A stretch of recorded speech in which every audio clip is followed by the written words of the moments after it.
Cerita ieu teh dimimitian dengan memperlihatkan seorang gadis bernama Zoe, ini parasnya, di mana beliau baru saja mendapatkan warisan berupa mobil dari almarhum sang ayah. Diketahui si Zoe ini merupakan gadis berkebutuhan khusus, yaitu tunawicara atau tidak bisa berbicara, jadi ia harus menggunakan bahasa isyarat untuk berkomunikasi. Singkat cerita, pada suatu hari ketika Zoe akan pergi untuk menemui kekasihnya di suatu daerah yang lumayan jauh dari rumah Zoe, sang ibu meragukan niat Zoe, apalagi melihat kondisi Zoe yang memiliki keterbatasan. Walaupun begitu, Zoe tetap semangat dan tidak mau menjadikan kekurangannya sebagai alasan untuk tidak bisa hidup seperti orang normal. Melihat semangat dari anaknya yang penuh energi, sang ibu pun hayang atau embung mau tidak mau harus mengizinkannya pergi. I've been crying all day on the disaster.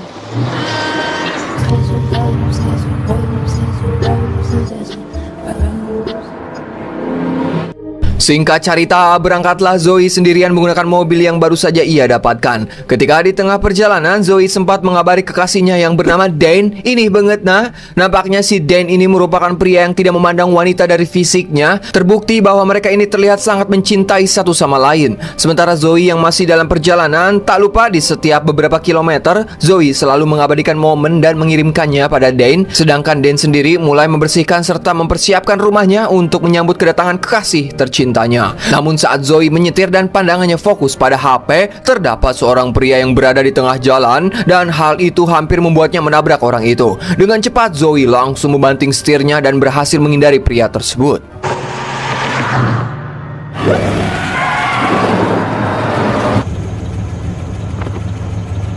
Akan tetapi saat Zoe melihat ke arah samping, tiba-tiba datang segerombol gangster yang sedang mengejar pria lain menggunakan mobil pick up. Tak hanya mengejar, mereka juga dengan teganya ngegeleng alias melindas pria malang itu tanpa ampun. Zoe yang melihat kejadian tersebut, ia pun langsung memundurkan mobilnya dan memutuskan untuk menyelamatkan pria yang hampir saja ia tabrak. Walaupun pria itu sudah menolak dan menyuruh Zoe segera pergi, namun Zoe yang tak tega, ia pun tetap menolongnya dan memasukkan pria itu ke dalam mobilnya. Namun sangat disayangkan, Zoe tidak sempat melarikan diri karena gerombolan gangster itu sudah mengerumuninya. Tanpa banyak omon-omon, salah satu dari mereka langsung membunuh si pria yang berada di dalam mobil Zoe dengan cara menusukkan pisau secara membabi buta. Should be a commandment. Come on. Fucking dead. Now. Zoe yang sangat ketakutan, ia pun mencoba kabur dengan berlari. Namun salah satu dari mereka bernama Trey berhasil menembak salah satu kaki Zoe. Kemudian gerombolan gangster itu membawa Zoe ke sebuah tempat seperti gudang dan jauh dari perkotaan. Kemudian mereka pun mulai mengikat Zoe menggunakan kawat duri. Dengan teganya mereka mulai memperkau Zoe secara bergantian atau gangbang.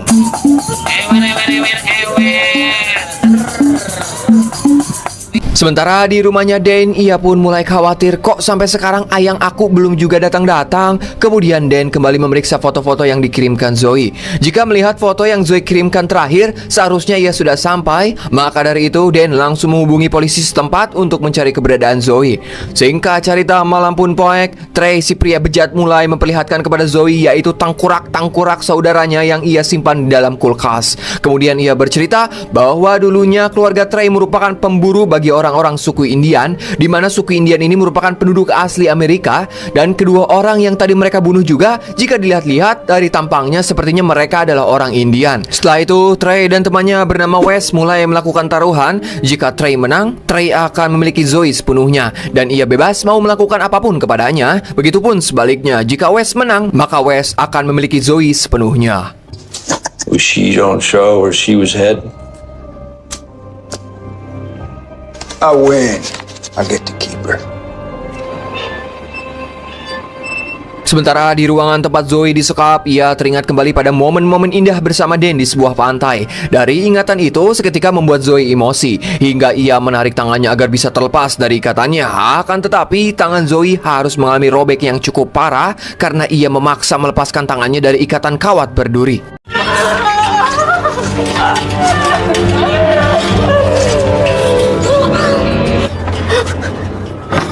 Sementara Wes akhirnya berhasil memenangkan taruhan dan sekarang Zoe akan menjadi miliknya. Sementara Zoe yang berusaha keluar dari tempat itu, kebetulan Wes melihat Zoe yang sudah terlepas dari ikatannya. Kemudian Wes langsung mengejarnya dan berhasil menangkap Zoe kembali.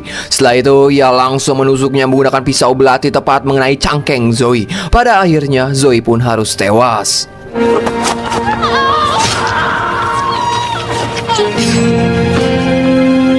Pada keesokannya, Dan yang tak kunjung mendapatkan informasi tentang keberadaan sang pacar dari pihak kepolisian, ia pun memutuskan untuk mencarinya langsung. Sementara di sisi lain, seorang pria bernama Gray yang merupakan orang Indian, saat itu ia sedang berburu bersama anjingnya, akan tetapi ia malah menemukan jasad Zoe yang sudah terkubur di tanah dengan kondisi mengenaskan. Lantas Gray langsung mengeluarkan Zoe dari tanah dan membawanya ke tempat tinggalnya.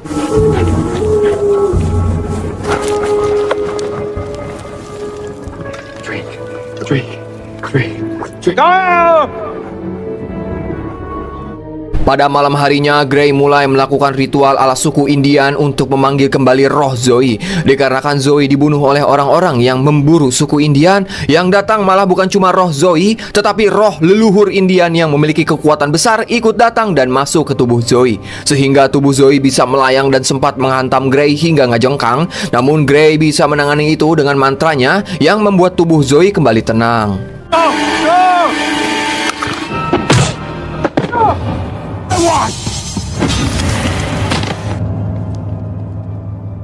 Singkat cerita, ketika sudah tersadar, Zoe langsung pergi dari tempat Gray tanpa berpamitan sedikit pun. Setelah berjalan ke sana kemari, akhirnya ia menemukan telepon umum dan langsung menghubungi pacarnya yaitu Dane.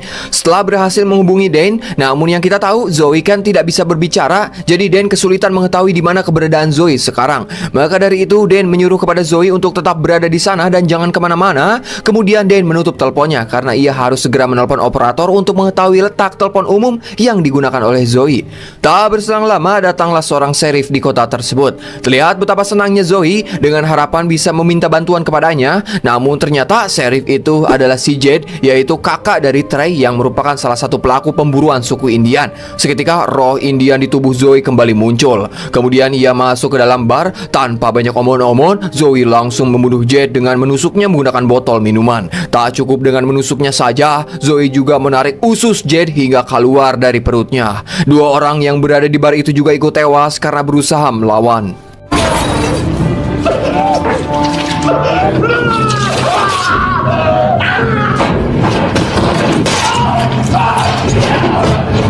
Setelah mengetahui keberadaan dari nomor telepon umum yang dipakai Zoe, akhirnya Dan langsung datang ke lokasi.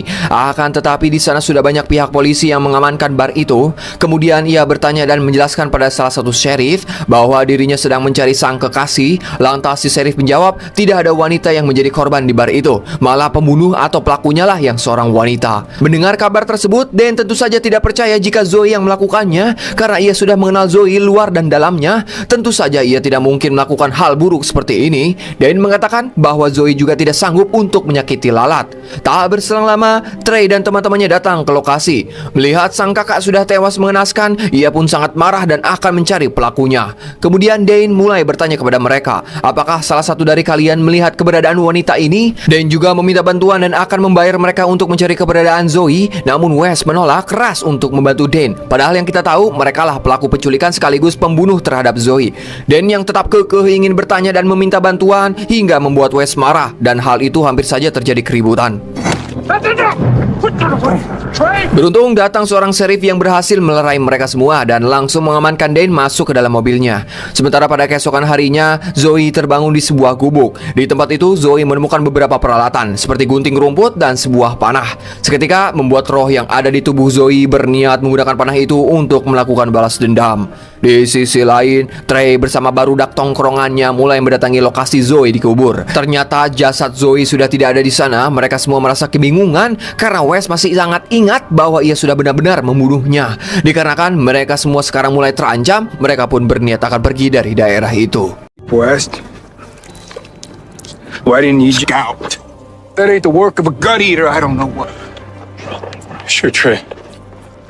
Trey dan beberapa temannya terlebih dahulu menghilangkan seluruh barang bukti dan membuangnya di sebuah tempat, sedangkan Creed mulai mengemasi barang-barang di rumahnya. Namun ketika mau berangkat, Creed dibuat terkejut melihat ban mobilnya sudah kempes dan tertancap beberapa anak panah. Karena ketakutan, ia pun mencoba menelpon Trey. Sayangnya Trey tidak mendengar karena saat itu ia sedang sibuk menghilangkan barang bukti. Tak berselang lama, Zoe muncul dari arah belakang sambil membawa panah di genggamannya. Tanpa banyak omon-omon, Zoe langsung membunuh Creed dengan membabi buta.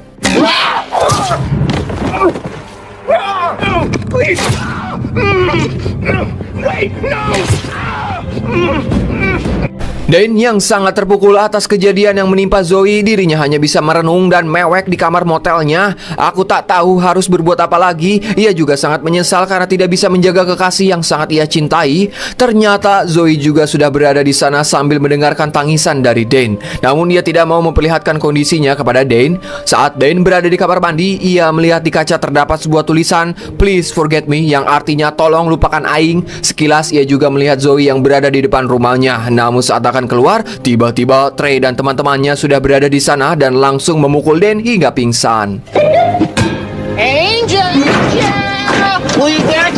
Kemudian mereka pun membawa pergi Dane dari motelnya. Ketika salah satu teman Trey yang bernama Cody dan berniat masuk ke mobil, tiba-tiba ia terkena anak panah dari belakang tepat mengenai lehernya. Melihat kehadiran Zoe di sana, Trey pun langsung tancap gas sambil membawa Dane. Zoe yang tidak menyerah begitu saja, ia pun berlari mengejar mobil mereka dan berhasil naik ke bak mobil, sehingga dirinya harus melawan teman Trey yang berambut gondrong bernama Wes, dan adegan pergelutan di bak mobil pun tak terhindarkan.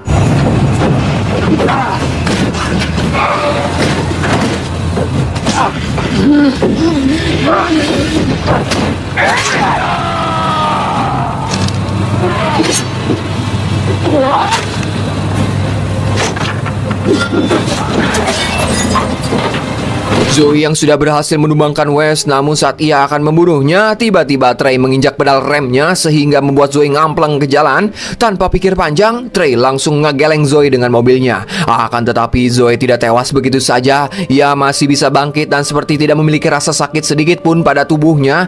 Digeleng doang mah nggak ngaruh dak. Malahan Zoe menangis sambil berteriak karena dirinya tidak dapat menyelamatkan sang pacar. Trey dan teman-temannya yang melihat itu hanya bisa kebingungan sambil ketakutan karena sekarang Zoe bukanlah manusia biasa lagi.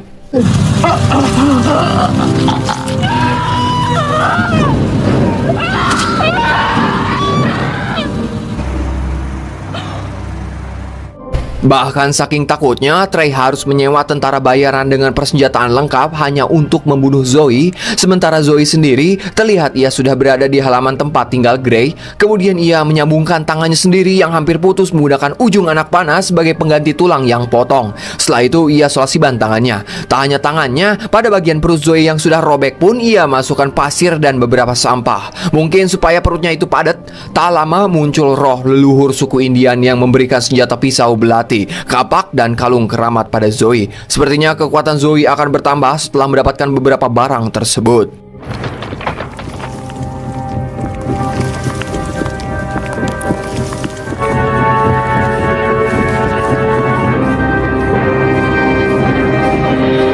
Sekarang Dane sudah menjadi tawanan Trey dan baru Dagna. Karena kan si Cody sudah tidak tahan dengan anak panah yang menancap di lehernya. Dengan diam-diam ia pun pergi dari markas mengendari mobil temannya. Akan tetapi baru juga beberapa meter berjalan, tiba-tiba Zoe muncul di hadapan Cody sambil membawa tombak. Cody yang melihat Zoe di hadapannya, ia pun langsung menambah kecepatan mobilnya dengan harapan bisa menabraknya. Namun Zoe berhasil membunuh Cody terlebih dahulu dengan menancapkan tombaknya tepat mengenai Cody. Alhasil mobil yang dikendarainya harus ngaguling.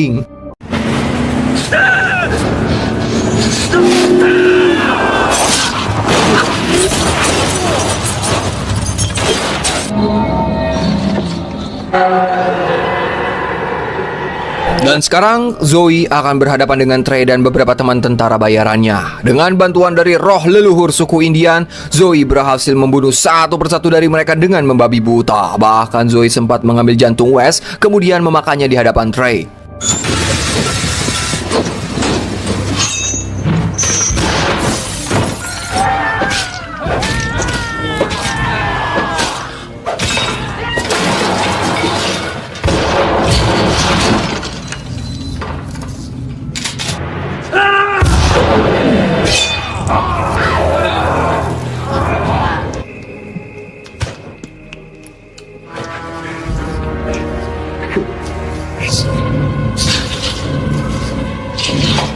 Setelah melihat Zoe yang kuat sambil mengucapkan "Walk in hell", di sini Trey baru ngeh alias baru sadar kalau Zoe ternyata sudah dirasuki oleh roh dari suku Indian. Namun tak berselang lama datang si sheriff ke tempat tersebut. Kesempatan itu ia gunakan untuk melarikan diri, di mana Trey berpura-pura ketakutan sambil berlari ke arah si sheriff. Dan tiba-tiba Trey langsung menembak si sheriff agar dirinya bisa kabur. Setelah berhasil melarikan diri, Trey segera mendatangi kediaman Gray. Tujuannya untuk mencari tahu bagaimana menghentikan Zoe. Sesampainya di sana, Trey langsung mengancam Gray dengan menodongkan senjatanya. Namun Gray juga tidak tahu cara menghentikan Zoe. Ia hanya memberitahu mungkin saja dengan mengubur beberapa tengkorak yang Trey simpan di dalam kulkas bisa mengeluarkan roh leluhur suku Indian dari tubuh Zoe. Ternyata tengkorak-tengkorak itu adalah korban-korban dari kekejaman Trey dan keluarganya. Setelah mengetahui caranya, Trey kembali pulang untuk mengambil tengkorak-tengkorak yang ia miliki. Kemudian ia langsung menguburkan semua tengkoraknya. Namun Trey sadar terdapat satu tengkorak yang hilang. Ternyata tengkorak itu sudah berada di tangan Zoe. Dengan keadaan yang sudah terpojok, mau tidak mau Trey harus melawan Zoe menggunakan gergaji mesin sebagai senjata. And it turned.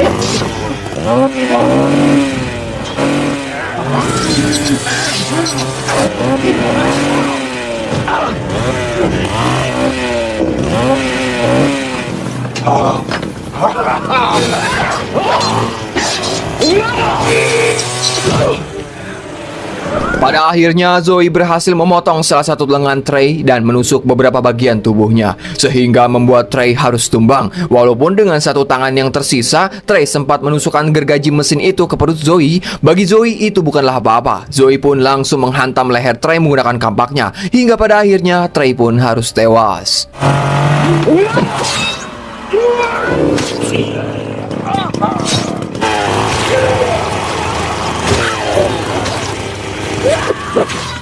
Tak berselang lama, Dane datang ke tempat itu. Betapa terkejutnya ia ketika melihat Zoe yang masih hidup, namun dengan kondisi tubuh yang sudah terpotong setengah, di mana pada saat itu Zoe mencoba mengubur dirinya sendiri. Melihat kondisi Zoe yang sudah tidak bisa diselamatkan, Dane akhirnya memutuskan untuk membantu Zoe supaya dirinya tidak tersiksa lagi, yaitu dengan cara membakarnya dan Zoe bisa mati dengan tenang. Sebelum dibakar, Zoe mengatakan dengan bahasa isyarat, "Ikan hiu makan tomat, I love you teureun-eureun." Dane menjawab, "I love you too baby." Kemudian Dane mulai menyiram Zoe menggunakan bensin dan mulai membakarnya menggunakan listrik lampu. Akhirnya sekarang Zoe bisa pergi dengan tenang.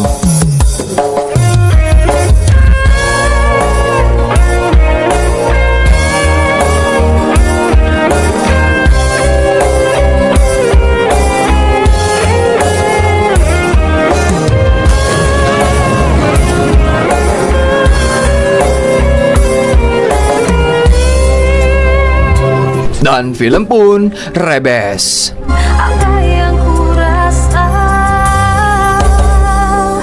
ku menangis,